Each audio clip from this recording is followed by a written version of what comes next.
What's up, everybody? I'm DJ Six Mitch. Welcome to Sit Down. Gabriella Piazza is here with us. The Many Saints of Newark coming out October 1st, the prequel to The Sopranos. Gabriella, this is a huge one for you. How are you? I'm doing great. I'm so excited. I'm so excited for Sopranos fans and those people who have never really watched The Sopranos to see it.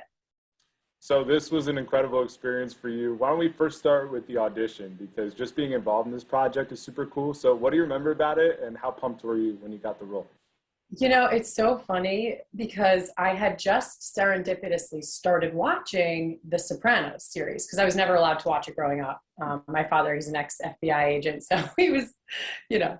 But I had just started it, and when I got the audition, they changed the names and everything on it, so you sort of have to do your own investigation. And I'm reading this, and I'm like, this sounds like the Sopranos movie, but I don't, is there a movie? It was wild.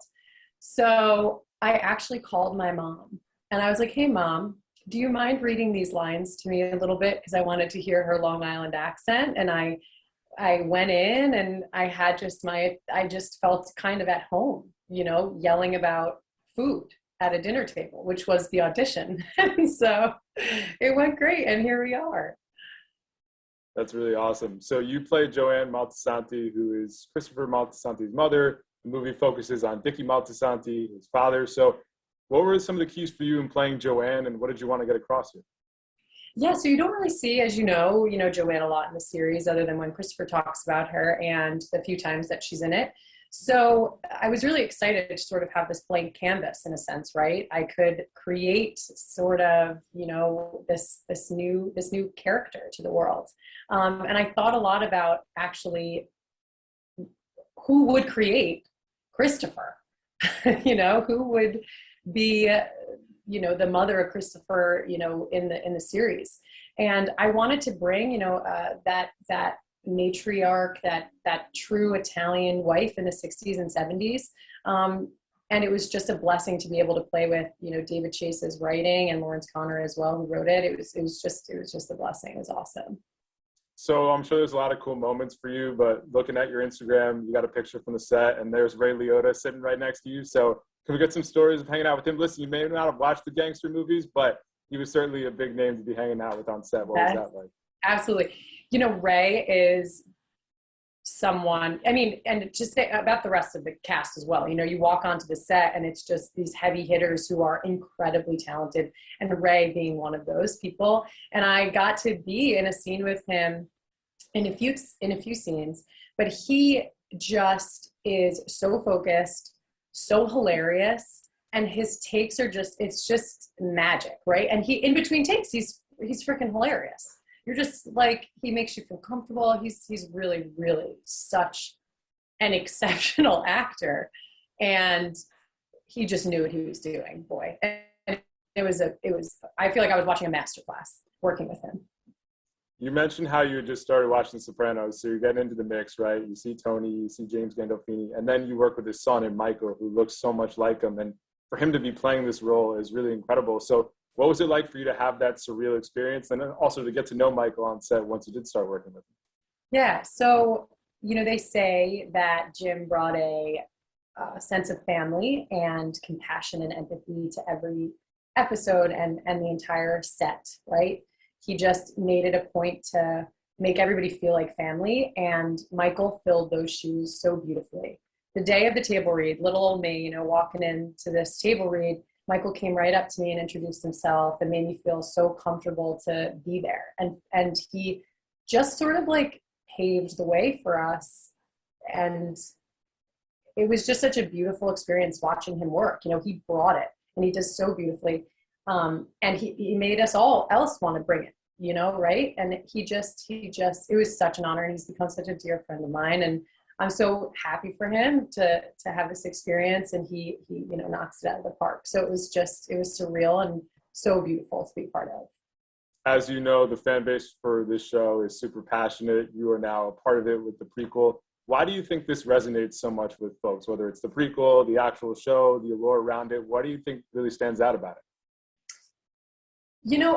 I love that question, because I think Sopranos, the show specifically, just means something to everyone, right? David Chase masterfully figured out the anti-hero. From him, I feel like birthed was Walter White, right? And it's sort of like, I said this to my brother actually yesterday. We were talking about this, and I was like, everybody in the world on the exterior has a job title, right? And you're defined by this exterior, but you still have a whole other life that isn't necessarily what you're defined by, right? What people don't see behind closed doors. And that's exactly what the show shows you, right? You want to hate Tony Soprano, but then you also love him. And you're like, why do I like this guy? And I think that is the allure that this show brings you. You're like, there are people that like, I can't stand, but for some reason I love them, and you just feel at home watching the show. And I think, the beauty of what David Chase does here too, as well, is find in Dickie Moltisanti, this incredible character, he does it again. And Alessandra does such an awesome job to portray this tough guy that you've never seen, but you've heard about. And, it's awesome. There's so much to unpack with Dickie. There's so much to unpack about that time, and even just Newark and New Jersey at that time too. So what do you think are some of the things that may surprise some folks when they check out the movie?